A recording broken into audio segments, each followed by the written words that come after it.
5G Telma, des actualités uniques, dynamiques et renversantes dans le journal TV. INA, plus raffiné que jamais. ITA, huilerie industrielle de Tamata, isatram telo arivo. Lolotranao ny fampalalam-baovao.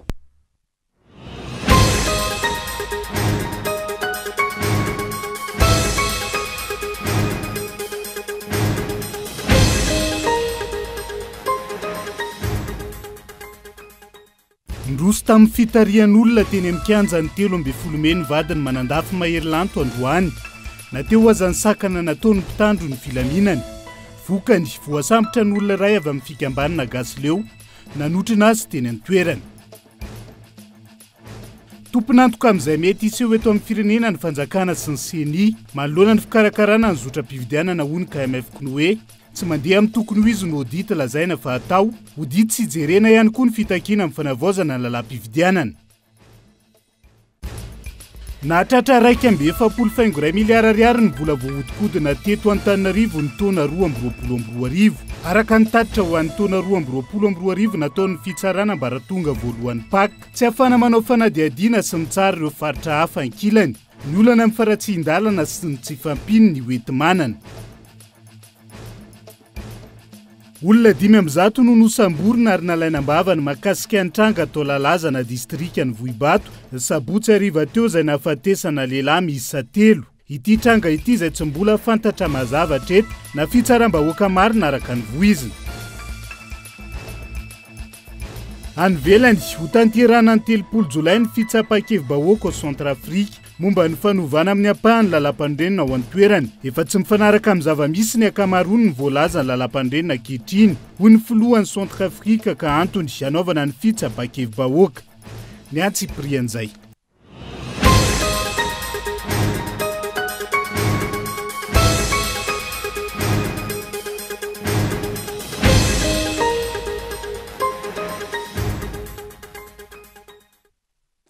Alarbi farany volana Mey taona 2022 ankafaliana trano tombo-kilasy tongovavy no hitsidiany indray ny tokantranonao amin'ny alina ity. Atena ny araba ho mba hampiraritsoa ary manasanao ihany koa anaraka ny fampalalam-baovao hatramin'ny farany. Anokafantsika ny fampalalam-baovao. Nateo aza ny sakana nataony ny ampitandro ny filaminana nroso tamin'ny fitarian'olona teny amin'ny kianjany 13 Mey tamin'ity androany ity. Rakoto Samuel Doris vadiny manandafy mahery-lanto vokany olona iray. Avy amin'ny fikambanana gasy leo no voasambotra. Hetsika izay ny forona manoloana ny fahasairana ny vahoaka malagasy amin'izao fotoana izao raha ny fanazavana netiny tamin'ity androany ity. Onona zay.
Tahaka izay ny fisamboran'ny mpitandron'ny filaminana ny olona mpanaradia ny Doris Rakoto Samuel izay nanao hetsika teny amin'ny kianjany 13 Mey androany. Raha iverenana ny antso ny vahoaka hidina an-dalambe izay mahatsiaro ny tsirariny sy ny fanapotehana ny Madagasikara ataony mpitondra ankehitriny ny tenany tao amin'ny tambazotra tserasera Facebook andro vitsylasa izay. Tsy niemitra ny vadiny mahery-lanto manandafy fa nroso tamin'izay fidinana an-dalambe teny amin'ny kianjany 13 Mey izay tamin'ity androany ity niaraka tamin'ireo mpanaradia taminy.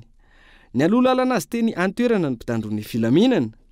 tamin'ny 10 sy 40 minitra raikitra ny fifamaliana teo amin'ireo mpanao fihetsiketsehana sy ny mpitandro filaminana. Tonga eto anao fanambarana etona fa misokatra ho amin'ny vahoaka malagasy ny kianja ny 13 Mey anehoana hevitra zoaka zoan'ny olo-pirenena tsirairay avy. Marina fa zoanao zany fa tokony araky ny lalàna tokony mahazo alalana reo ka nangataka lalana venao sy nangataka lalana mangataka aminao zany paritaka ianareo satria tsy nahazo alalana ianareo zay ny lalàna satria anao miteny hoe zo ao anatin'ny zo zay ao anatin'ny droit zay madame dia mangataka aminao zany tondra ny olona anao paritaka tsy miditra eto amin'ny 13 Mey nareo miditra eto amin'ny 13 Mey tompo eto amin'ny 13 Mey hotera andeha fipetra makasika anao anatin'ny vahoaka nareo miparitaka ianareo manao hevitra eto olombelona mananjo izahay azavely izahay iainao anatin'ny teriteri azavely izahay azavely izahay iainao afahana maneo hevitra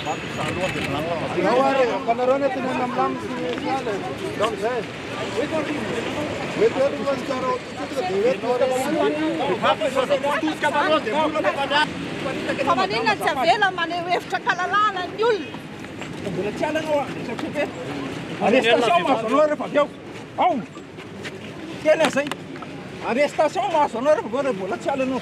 Izy ireo niala teo amin'ny kianjan'ny 13 Mey no niseho ny fisamborana ny Nambinina avy amin'ny fikambanana Gasleo. I Doris Rakoto Samuel dia tsy ankilany nilaza fa tsy hembotra amin'ny tolona izay ataony. Raha tsika nahita ireny ny zavatra nataony mpitandro filaminana tsy nekena ny faneho-kevitra izay nitanterahana teo amin'ny 13 Mey tafiditra teo ny tenako navita nametraka ny sainam-pirenena izay netiko iny mariky fahany malagasy io ary nandatsatra teo ny raha razambe antsika ho fahafahana miteny fahafahana maneho hevitra mpilaminana mbola veriko amafisiko etona ny antony izao hetsika izao tena fahany vahoaka malagasy maneho ny hevitra nirosona ary nirosona sy isorohana ny zavatra mety hitrano atsoatsy ka iompefy ny fiarahamonina izay ianantsika anio fokotany misy azy any ka tsy malatsiny milaza lasibatra amin'ny frustration amin'ny fahatrano izay mijady vahoaka malagasy izay mitakiko ary tsy janona atsika io aza amivozina malagasy efa fahafahana miteny sisa mba hangatanay aminareo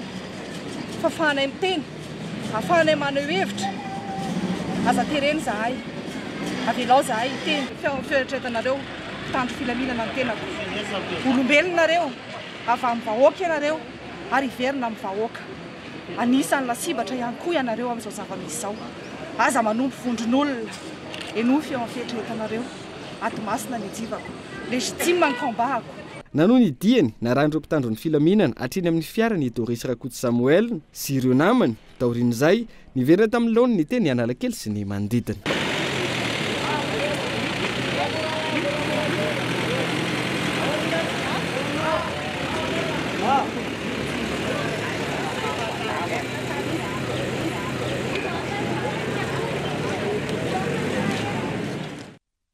Ireny ny ambiance teny amin'ny kianjany 13 Mey sy ny manodidina ho an'ny androany fa tompona andraikitra amin'izay mety hiseho eto amin'ny firenena ny fitondram-panjakana sy ny seni manoloana ny fikarakarana ny zotra-pividianana hoy ny fiarahamonim-pirenena KMF Konoe tamin'ity androany ity tsy mandeha amin'ny tokony ho izy ny audit lazaina fa ho tanterahana audit sy jerena ihany koa ny fitakiana avy eto an-toerana na avy amin'ny vondrona iraisam-pirenena amin'ny fanavaozana ny lalàna amin'ny feny fividianana eto Madagasikara. Onona zay.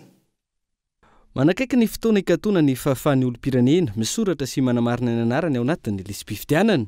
Hatreto tsy nisy ny fanazavana na fanatsarana nentin'ny seni momba ireo tsikera sy sosokevitra samihafa na avy amin'ny firaisamonim-pirenena izany na avy amin'ny antoko politika ho fanatsarana izany. Ny fitsirina ny rindram-baiko izay notakiana hatramin'ny taona lasa ihany koa tsy nasian'ny seni valy ny mandrakandroany. Izao ny fitsirihana na ny audit ny registre sy ny listry ny mpifidy izay niantsona ireo experts nationaux vitsy ny namaly ny appel à manifestation d'intérêt nataon'ny seni na efa nahemotra aza ny fotoana ary ireo namaly tsy nasian'ny seni toyny. Falaina ny malagasy izay taratra fa tsy te ho praitsokombakomba na tompona andraikitra amin'ny mety ho tsy fetezana amin'izao zotra-pifidianana izao hoy ny KMF Konoe. Isika teratany malagasy mahalala tsara ny processus nanaovana an'ilay refonte, mahalala tsara ny débat misy eto manodidina an'ilay refonte mety ho izay no antony mahatonga hoe tsy teo tompona andraikitra na fanontaniana mipetraka koa dia tena hoenona tokoa moa ve les recommandations izay ataon'ilay auditeur satria io araka ny hitantsika amin'ny lisy fifidianana io manahy zany fahitanay azy manahy ny auditeur malagasy sao de formalité fotsiny no atao fa tsy tena hoe hoentina anatsarana zavatra le izy zahay kosa tsy mino hoe tsy manana manampahaizana afaka manao audit tsika tsy mino an'izany zahay fa ilay fanomezan-danja an'ilay fifidianana mbola tsy nanantsika malagasy na ilay ahiny amin'ny hoe sao de atao le izy dia fatratra any amin'ilay mpanao audit. Momba ny fiziriziry ny fanjakana malagasy tsy anatanteraka ny fanavaozana ny lalam-pifidianana tompona andraikitra amin'izay fanapa-kevitra izay izy ireo ny KMF ny hoe hodiny ny fanjakana tsy jereny ireo fitakiny firaisamonim-pirenena sy antoko politika momba izany tsy vakiana ihany koa ireo rekomandasion natao ny vondrona iraisam-pirenena raha tsy ilaza fa tsy ny vondrona eropeanina taorian'ny ny fifidianana tamin'ny taona 2024. Tena tsy isy ny fikidiana dikan'izay zany ny observation nataon'iny zany matimomoka ihany iny zavatra tsy ho kitina zany zay zany ny zava-misy ny dikany voalohany de tsy fanomezana dikany zany an'le rekomandation rehetra zay natao tamin'ny cycle voalohany teo satria matoa nisy reny rekomandation rehetra de misy tsy fandikandalana hita dia nanao tolo-kevitra na ny observateur national sy international na ny mpanao politika mpandray anjara ao anatin'ny fifidianana zay zany tsy nasina dikany zany reny observation reny zay ny dikany voalohany. Ny dikany faharoa dia midika ihany koa hoe ireny fandikandalana niseho hatramin'izay rey zany de mbola hoekena ary mbola sura fa ao anatin'ny kajikajy ny mpanao politika amin'ity fifidianana ty iampy ny fandikandalana vaovao tsy miaino izy ary manity varavarana izy de izay zany de midika fa mandray ny andraikiny izy raha ohatra ka izay le tsy fenoany zay no hitarika zavatra tsy mety eto amin'ny firenena.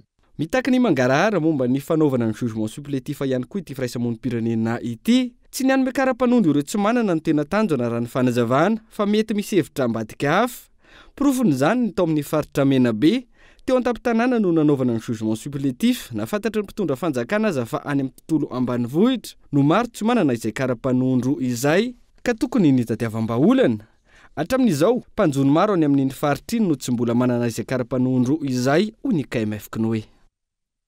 Ao anatin'izay fiomanana amin'ny fifidianan'izay dia ny tanterana androany teny amin'ny FES ny fampafantarana ny SAT mpitondran-tena andro antoko politika izay nokarakarainy ny vondrona Eropeanina sy ny FES fionan'izay nampiantsondra ho antoko politika sy ireo fiarahamonim-pirenena ary ireo mpiara-miombonantoka saingy tsy azo natrea ny mpanao gazety tamin'ity androan'ity raha ny fandaharam-potoana nisy ny famelabelan'ilay SAT mpitondran-tena andro antoko politika izay narahana fifanakalozana sy ady hevitra ary nifaranana tamin'ny fifanarahana vonjimaika teo amin'ireo mpandray anjara napetraka ihany koa taorian'izay ny daty iraisana fahana manambara amin'ny fomba ofisialy io SAT mpitondran-tena io andrasana araka izany io fanehoana amin'ny fomba ofisialy io SAT tanodiniana androany io ny 7 ny volana oktobra 2022 raha iverenana no efa nisy ny fanaovana soni SAT mpitondran-tena andro antoko politika izay natao teny amin'ny ministera ny rarambahiny anosy dia tsy azo heverina ny anakalozana ny Fanisy Soerinaivo sy Marc Karandrianisa amin'ny Paul Rafanoarana sy François Philippe izay mamita sazy NCFA amin'izao fotoan'izao araka ny resaka ny fanaovana mpanao gazety ny Kolo TV FM tamin'ny Fanisy Soerinaivo ny tenan'izay tsy angina fa ampiseho ireo fandikandalana ataon'izao fitondram-panjakan'izao na eo aza ny raha-matahora sy ny fanampenam-bava amin'ny endriny samihafa tao aminy raha ny fanazavana. Tadiavin'ny fanjakana malagasy atakalaon'ny Paul Rafanoarana sy François Philippe izay voaroroy amin'ny fikasana anonga-panjakana sy fifofona ny ain'ny filoha Andry Rajoelina ary gadrainy amin'ny fonjan'ny NCFA Fanir Soerinaivo sy Marc Karandrianisa di Marco fikasana izay tsy ho tanteraka velively hoy Fanir Soerinaivo izay any Frantsa ankehitriny.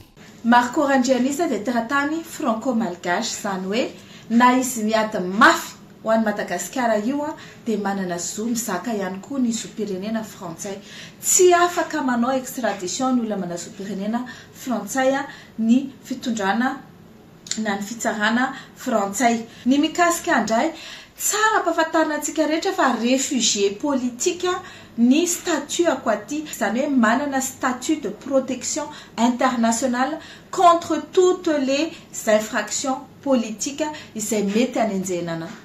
Misy ihany koa fangatahany fitondrana malagasy ny anakalozana anay sy Marco amin'ny Philippe François sy Paul Rafanoarana dia nilaza ny fitondram-panjakana malagasy hoe ary raha ohatra ka mila andreo olona nareo a dia atakalonay any Fanirisoa Ernaivo sy Marco Randrianisa izany satria ireo koa dia mifofo ny ainay ka aleo zany atakalo. Nandany fampangany fitondrana ankehitriny azy ihany koa Fanirisoa Ernaivo izay nolazaina fa mpampiorohoro sy mpanakorotana ary mifofo ny any filoha Andry Rajoelina tamin'ireo horonan-tsary nataony tao amin'ny tambazotra tserasera Facebook niaraka tamin'ny Marc Andrianisa.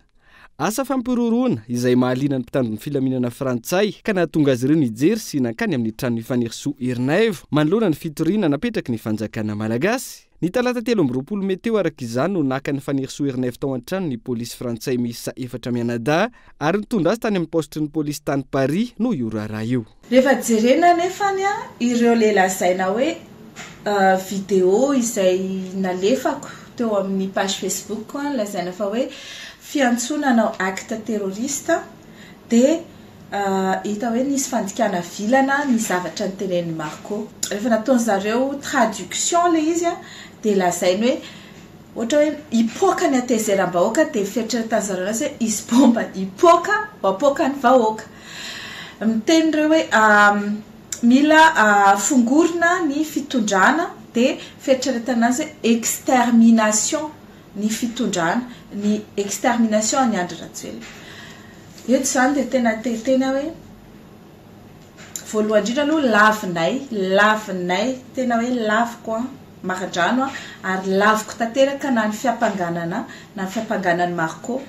Isorana ny fitsarana sy ny ataontsika ny ambaratonga ny fitsarana frantsay fa tsy neny lakolosy tokana ry zareo tamin'ny fiatsona tamin'ny fitoriana izay nataon'ny fanjakana fa ny eno ihany koa ny fiarovatenanay ka dia andron'iny fisamboran'iny ihany zany dia navotra izay sy Marco dia afaka midisoma tsara tany amin'ny tokantranonay tsirairay avy satria tsy mitombona ny fiampangananay.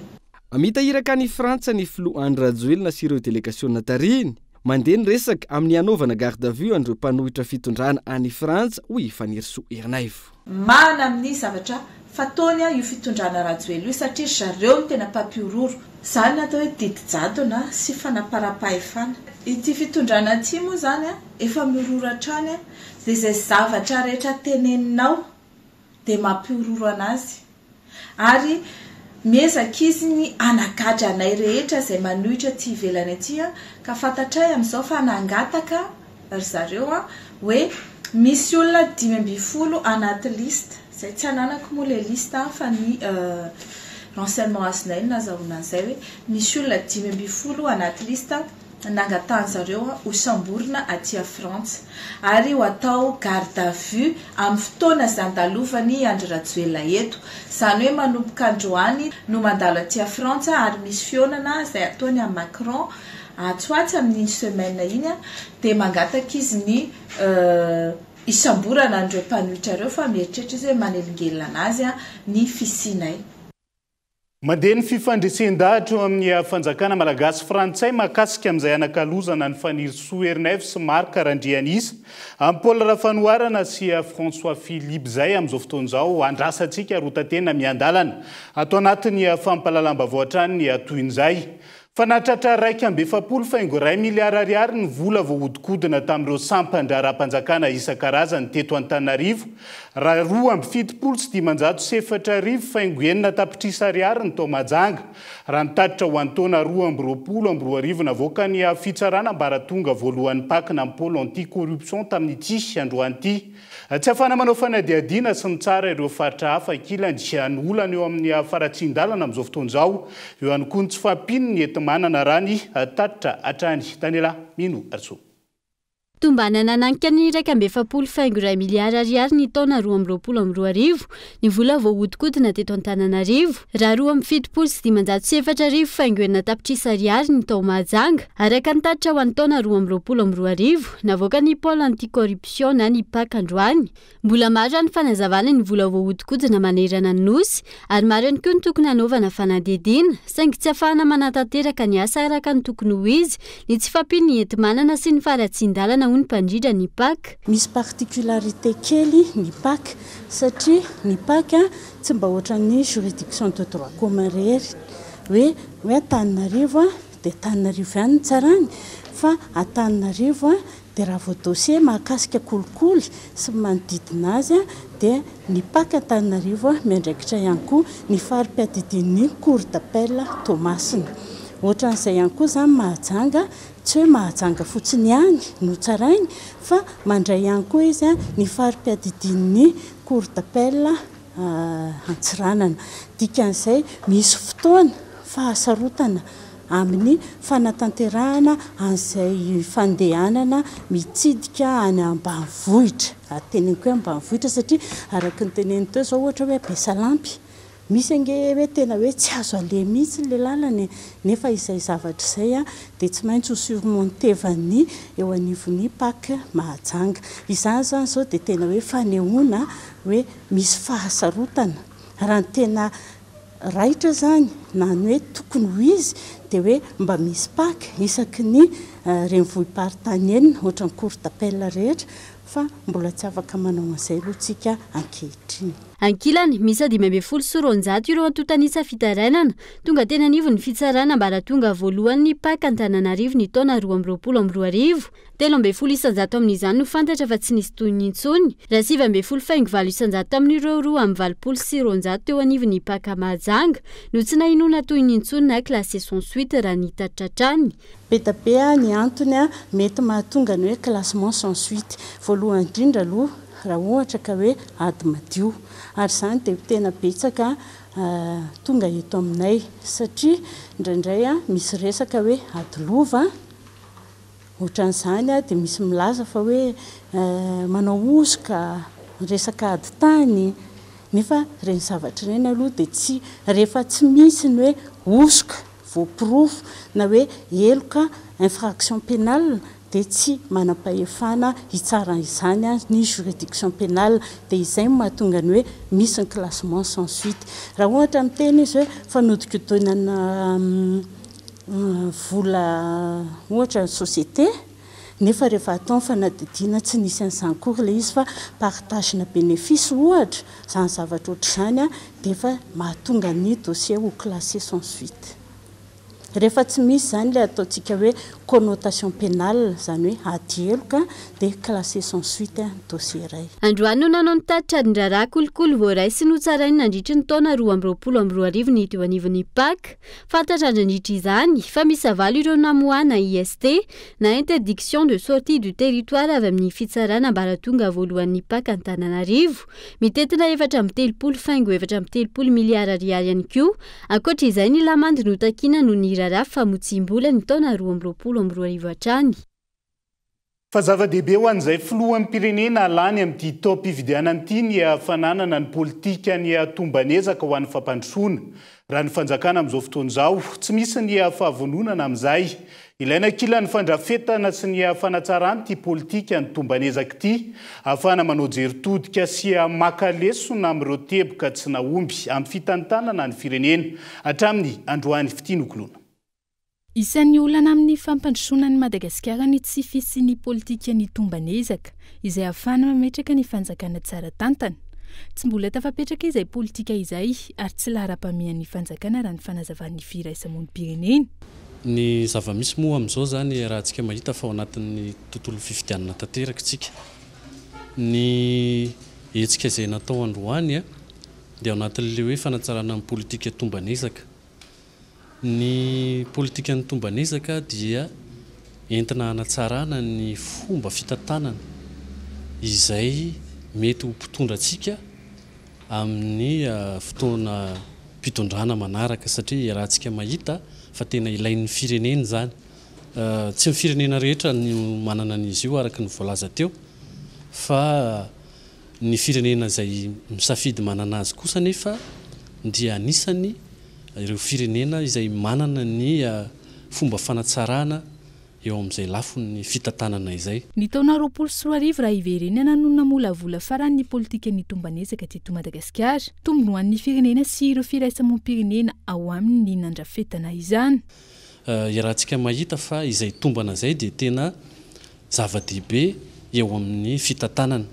Amin'izao fotoana izao zany dia raha toka hiditra ao anatin'izay resaka fifidianana izay tsika dia ny fananana zay tombana zay dia tena zava-dehibe ho an'ny fitondram-panjakana indrindra fa ho an'ny olom-pirenena izay ifidy ihany koa zay raha tsy teny fotsiny ohatra ny fahafantarana ny ireo vokatra izay vokatry ny fitantanana amin'ny fotoana ataontsika hoe voafetra amin'ny fotoana tokony ilaivana azy ary ny fananana an'izay indicateur zay mba hahafahana mametraka vina mametraka ihany koa didikasana programa ilain'ny firenena. No tanterahin'ny firaisamom-pirenena ahitana ny etsika roa sy ny masy na ny Malagasy Association for Evolution ny fanohizana ny politika am-pirenena momba ny fanombanana mandritra ity taona 2024 ity. Nisy araka izany atrikasan'ny raisina tetsy Ambatonakanga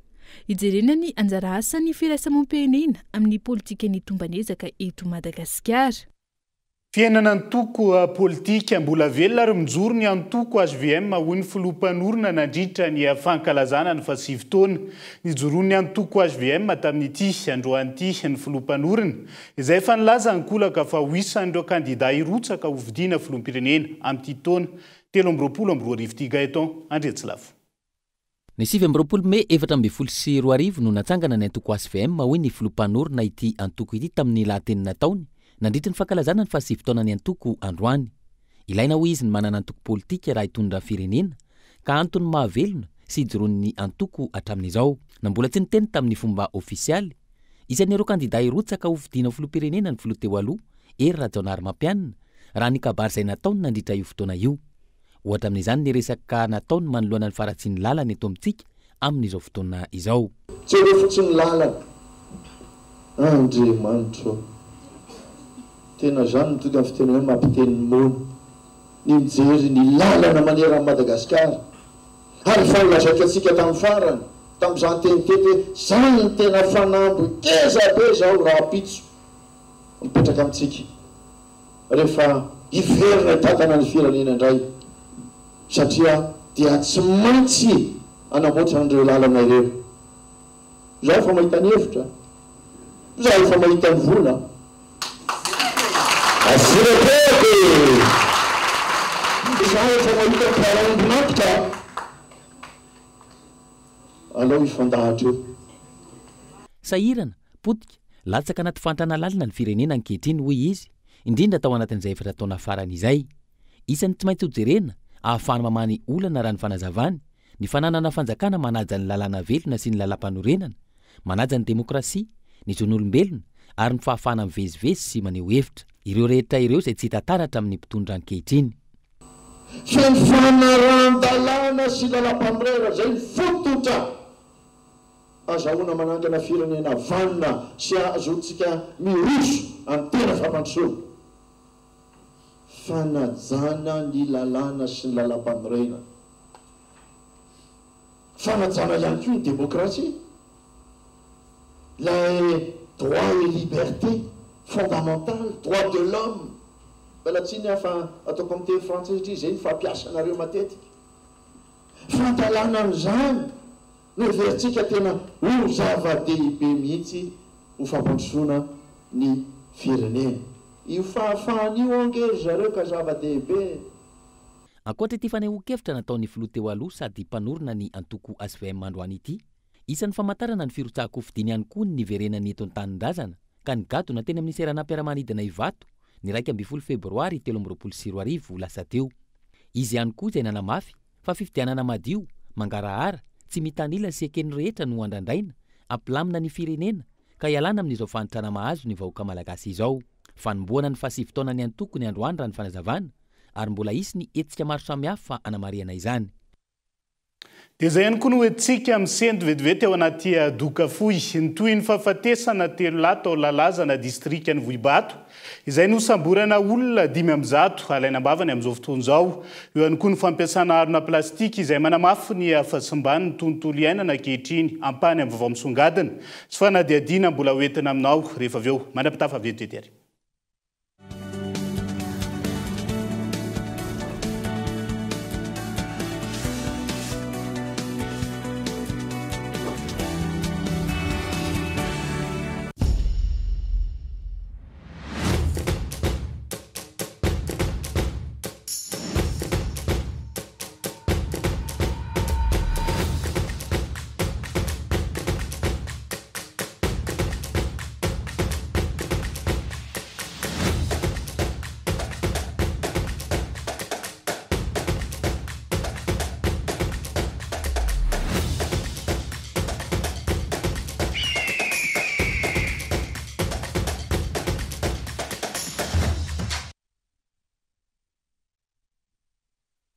Ina dia vita amin'ny soja voafantina mba hampatsiro ireo karazan-tsakafo karakarainao. Ny menaka Ina dia ahitana oméga 3 sy oméga 6 ary ara-pahasalamana no ny otrikaina entin'ny soja. Ina ilay menaka manome tsirony nahandronao isan'andro.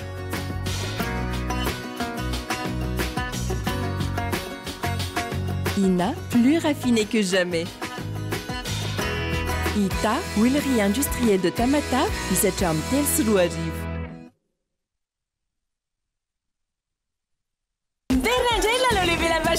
Andao ilalao fa loka maro no zarainy ampitomboiny vitanao fa mety azahoana hatramin'ny fiarakodia. Ie, fiarakodia tsotra ny fomba fandraisana anjara. Manangona étiquette triangle à la vache qui rit enina misy sary personnage Disney samihafa. Apetao amin'ny taratasy fotsy misy anarana, ny adresse, ny CIN ary numéro téléphone anao. Ataova anaty valopy aratero mivatana any amin'ny somadis tsara lalàna na alefaso amin'ny boîte postale 590. Ny fisariana dia atao amin'ny alarobia fito jona amin'ny roa ora ao amin'ny somadis tsara lalàna. La vache qui rit parce que c'est bon de rire.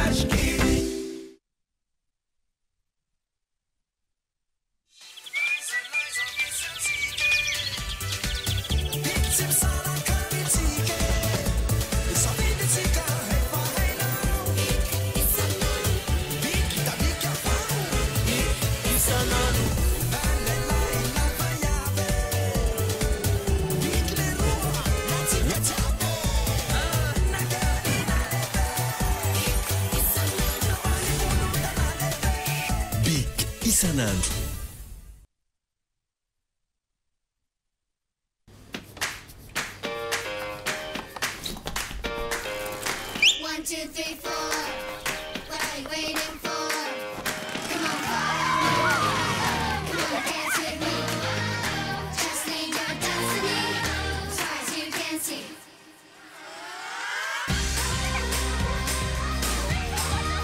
Du bon lait, une crème onctueuse. La vie, ça se dévore comme un kiri. Kiri, kiri, kiri!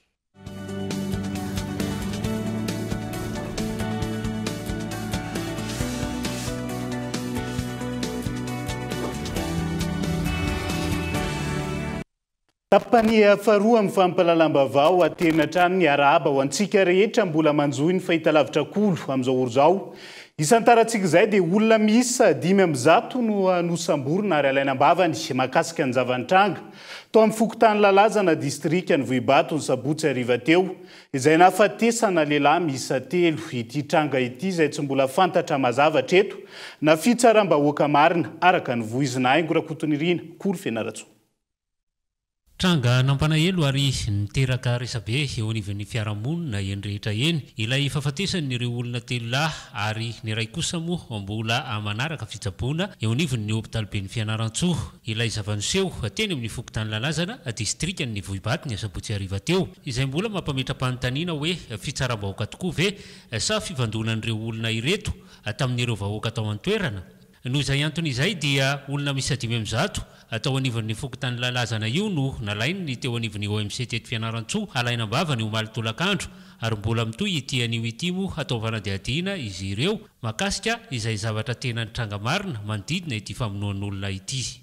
Misy mbola tsy nisy teto Fianarantsoa nahatra amin'izay nahatra amin'ny Viana zany atao hoe arrestation de masse zany fa nisy zavatra nitranga tamin'ny sabotsy hariva tao amin'ny fokontany lalazana ambony nandeha halina le olo ary fomba fanaondro zalahy ho ny compte rendu ny chef fokontany sy ny fokon'olo ary mitaraina ny ao amin'ny commune Soahindragny fa misy olona mpitondra automobile 4x4 sy ny karazany mpanenjika piasena hatramin'izay io dia nanomboka alarobia teo lakamisy zoma dia efa vonona koa zany ny olona asabotsy hariva io mbola mivaly ora asabotsy dia nanenjika ny piasena indray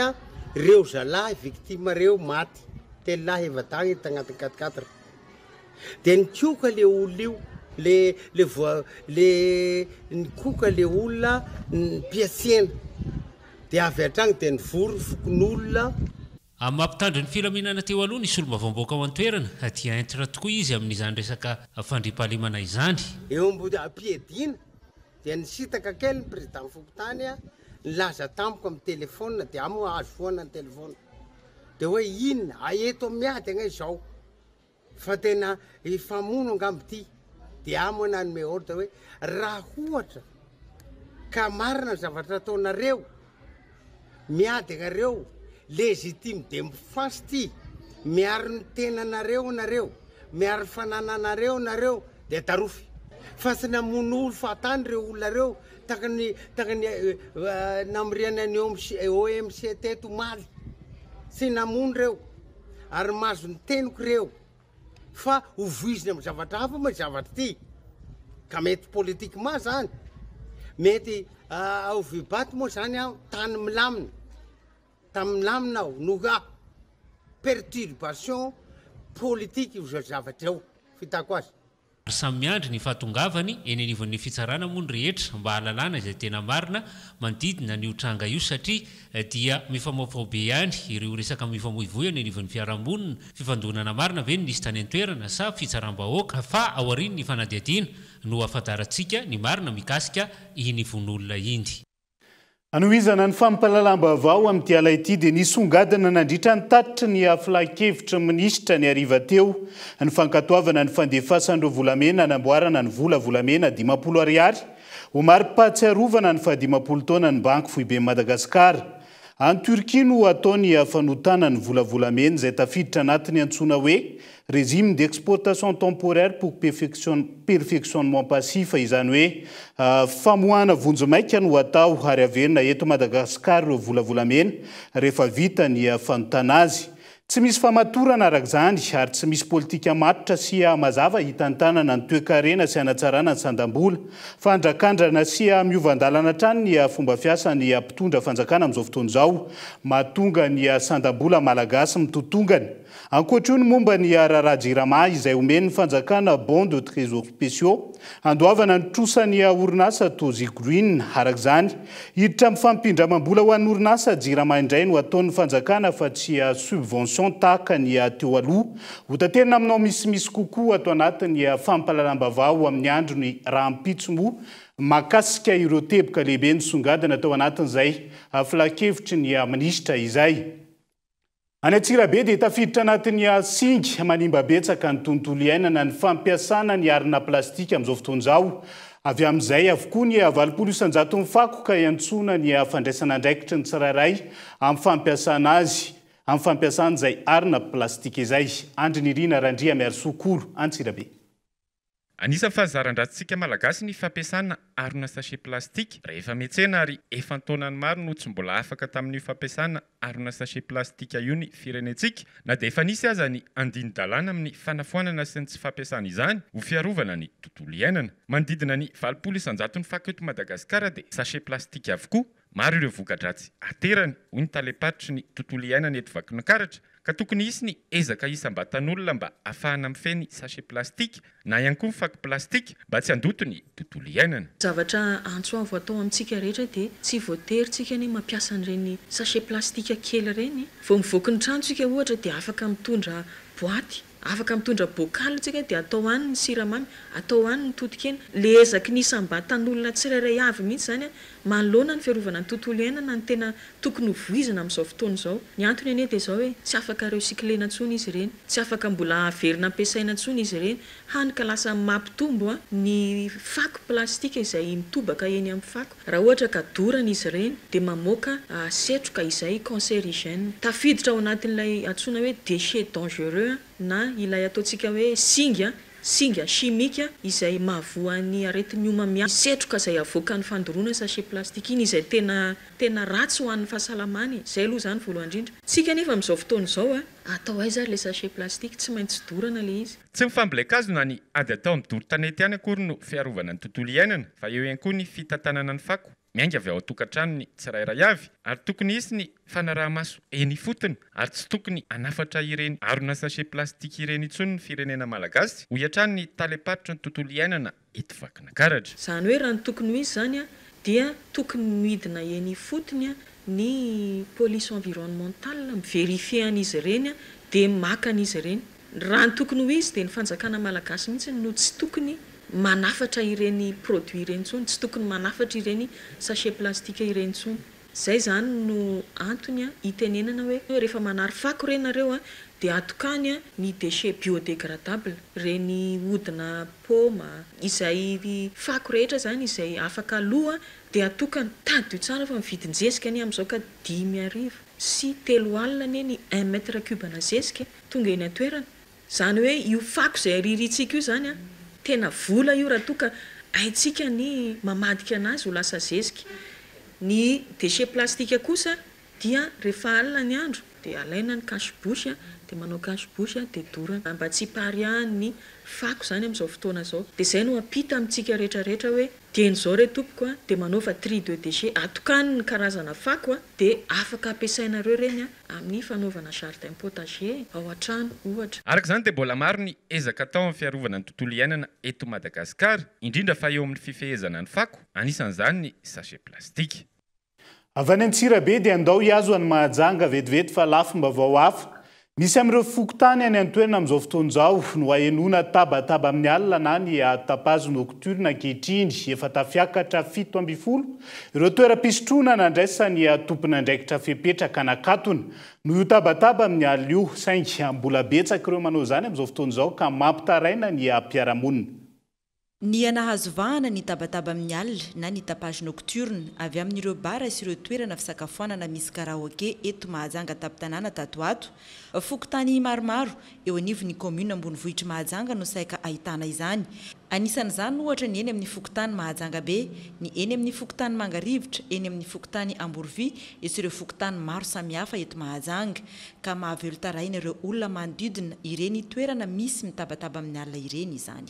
Indrindra zao tsika miresaka eto Mahajanga be eto mafy loatra le karaoke misy snack bar zay eo tena manahirana anay mihitsiny. Hatramin'ny 3 maraina mbola manomboka amin'ny 7 izy dia efa manao hatramin'ny 3 maraina dia raha mba manao kady zany dokotera miteny hoe matory ady mivalo ho an'ny mpianatra ho an'ny olon-dehibe mba mila matory adiny eny. Raha atao ny compte zay tena hoe efa maraina ny andro vao mitady torimaso satria mitabataba loatra zareo. Ty Mahajanga be ty taloha toerana tena mangina, milamina, calme fa amin'izao fotoan'izao lasa niova le fiainana, lasa mitabataba, lasa manahirana le izy ka dia mba manaitra ny tompona andraikitra. Zay moa zany efa nandefa fitarainana any amin'ny isan'ambaratongany ihany fa tsy hay hoe roviana le izy vao hivaly fa dia marary ny torimaso zay. Misy lalàna mifehy azy ny fitabatabana amin'ny alina izay voalaza ao amin'ny didim-pitondrana regionaly laharana fahaenina nivoaka tamin'ny 12 ny volana aprily 2022 ka ireo rehetra izay tratra tsy manara-dalàna aorian'ny fitarainan'ireo voahelingelina sy ny fidinana ifotony ataon'ny tompona andraikitra dia tsy maintsy omena sazy. Efa misy angamba ny bara izay efa nakantona vonjomaika teto atapitananan'ny Mahajanga dia izay efa miisa eo amin'ny 12 aloha izy ireo aloha atreto. Dia efa misy koa zany eo an-dalana fikarakarana ilay fanakatonana azo koa zany.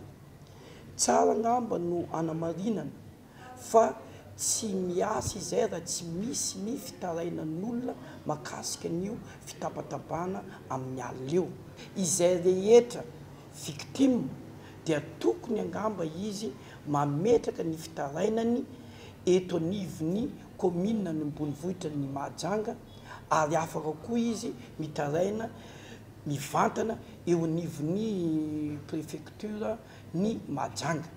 Eto za dia miteny manantratra tsy azo atao tompoko ny fitabatabana amin'ny alina ary handraisana fepetra hendrana.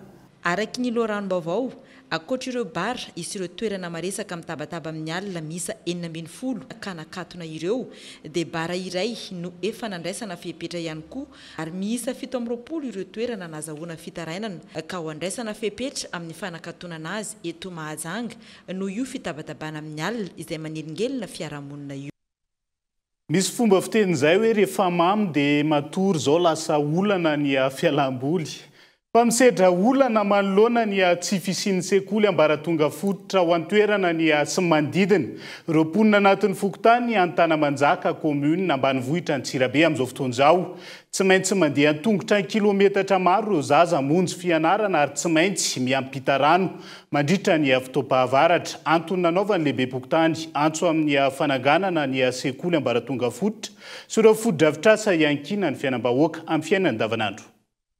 Anisan'ireo fokontany am-polo mandrafitra ny commune ambonivohitra Tsirabe ny eto amin'ny fokontany Antanamanjaka. Maro ireo fitarainana azo avy amin'ireo mponina ety an-toerana ny mahakasika ny tsy fisian'ny sekoly miankina amin'ny fanjakana ho an'ny ambaratonga voalohany na ny EPP ahafahan'ireo zana-bahoaka mianatra eto anivon'ity fokontany ity. Fa voatery tsy maintsy mandeha tongotra hiampita rano mihazo fokontany hafa izay manana EPP ireo zaza rehefa mandeha mianatra raha ny fanazavana azo avy amin'ny lehibe fokontany tetỳ an-toerana. Dia eto aminay dia tsy mba misy an'izany EPP izany. Izahay anefany fokontany ao anatin'ny commune urbaine Tsirabe voalohany tsy mba misy EPP ary tsy nisy an'izany mihitsy. Ary raha mba mety tompoko mba anisany ihany koa mba lahara-pahamehana ny fananganana EPP ny lalana moa iny efa era mahita fa ny izay no tena hoe ilain'ny vahoaka aloha fananganana EPP raha mety eto amin'ny fokontany Antanamanjaka zay. Mianatra amin'ny fokontany ohatra ny hoe amin'ny fokontany mifanila aminay tsy vatran'ny kamo ambalavato 401 atsanga fa ny zavatra tena hoe riska dia izahay didininy ny lohasahan'ny sahalombo iny ranony sahalombo iny rehefa tonga ny fahavaratra ao anatin'ny fianaran'ny ankizy dia miakatra ny rano miakatra mihoatra amin'ny arabe na ho anatsanga zany na ho ana atsinanana ambalavato 400 na eo amin'ny tetezana eo tsy vatran'ny kamo dia manototra n'le lalana io. Tsy ny tsy fisian'ny sekoly ambaratonga voalohany ihany no olana sedrain'ireo mponina ety an-toerana fa eo ihany koa ny faratsy lalana izay tena mampitaraina azy ireo sy ny tsy fisian'ny jiro izay mahatonga ny tsy fandriampahalemana. Tsy misy ny fijerevana manokana ataon'ny fitondram-panjakana ho hiatrany ny lehibe fokontany na dia maro aza ireo fampanantenana natao tamin'ireo vahoaka. Raha ny fitondram-panjakana aloha aty aminay zany aloha dia tena mandefa fangatahana zay fa marisarisa ny fanjakana satria tsy hainay ny antony. Lalana zao ohatra nandritra ny reny fangatahana tao anatin'ny fahavaratra reny dia apahapahany tamin'ny lalana no nataon'ny fanjakana fa tsy nanatateraka izy.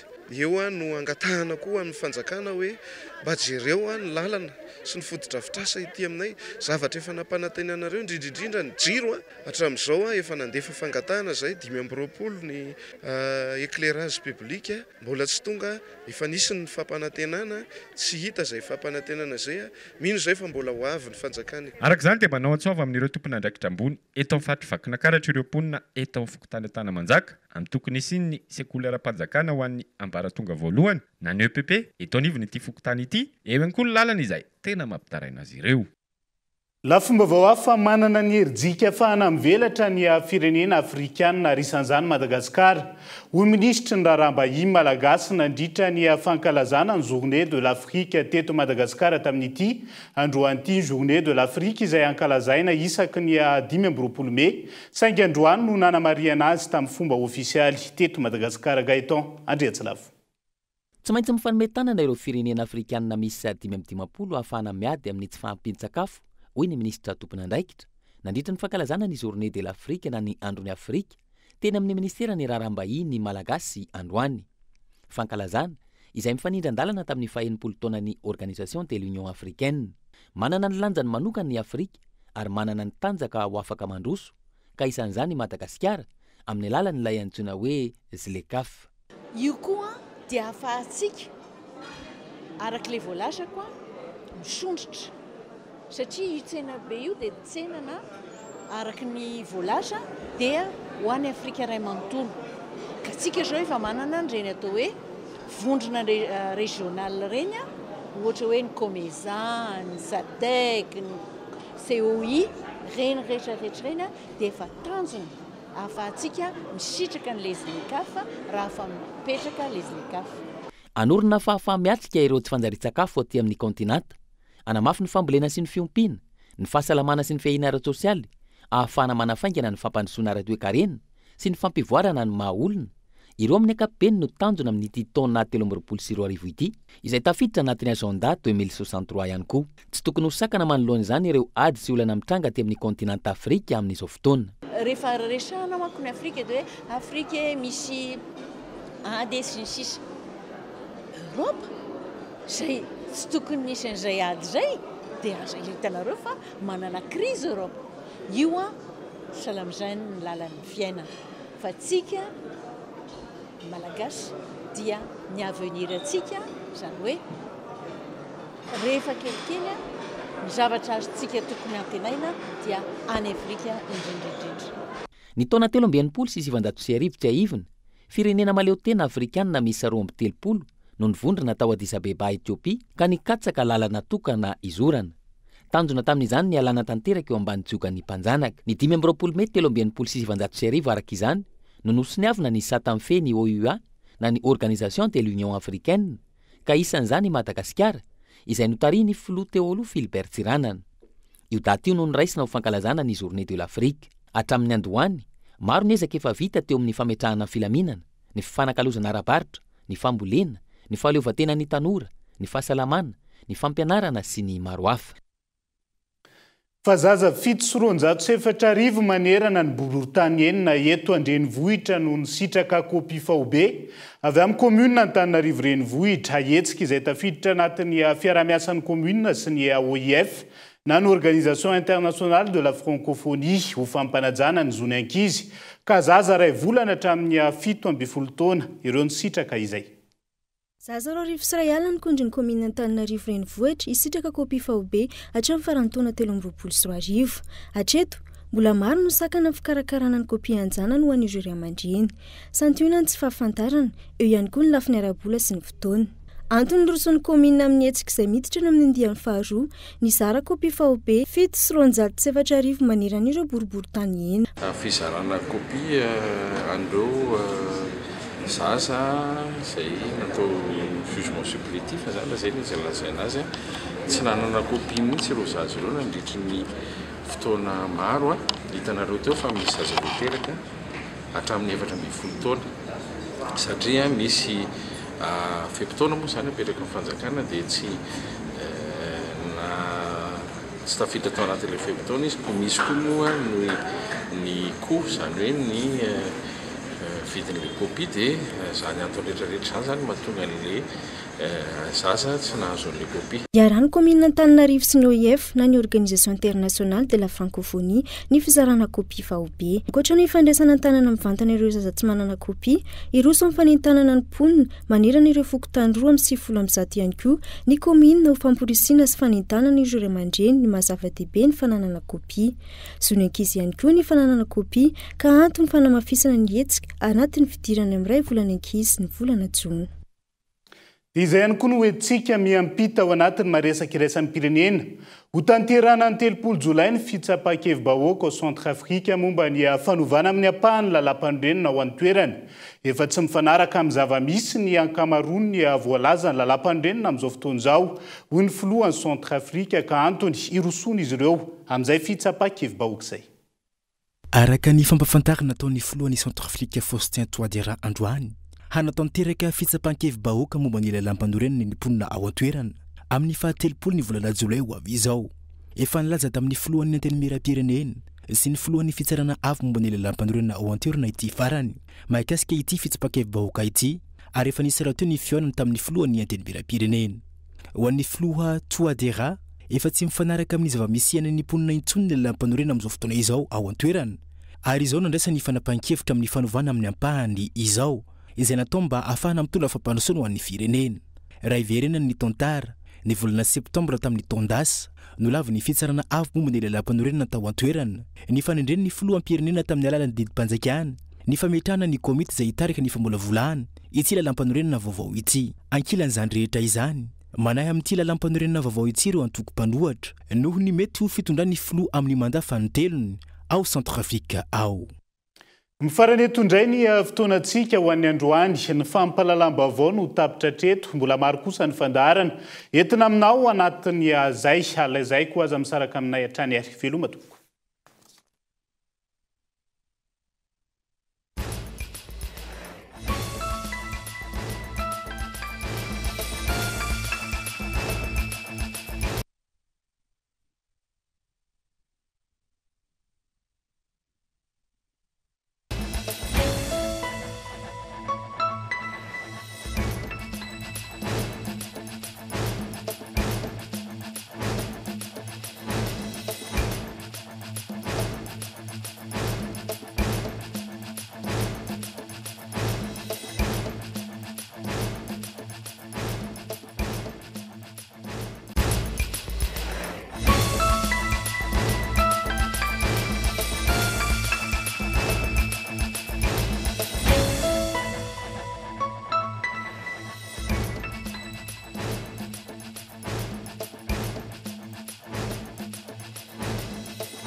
INA, plus raffiné que jamais. ITA, huilerie industrielle de Tamata, Isacham Telsuruariv. Vous a présenté Ni Vaovao. 5G Batelma, des actualités unies, dynamiques et renversantes dans le journal TV.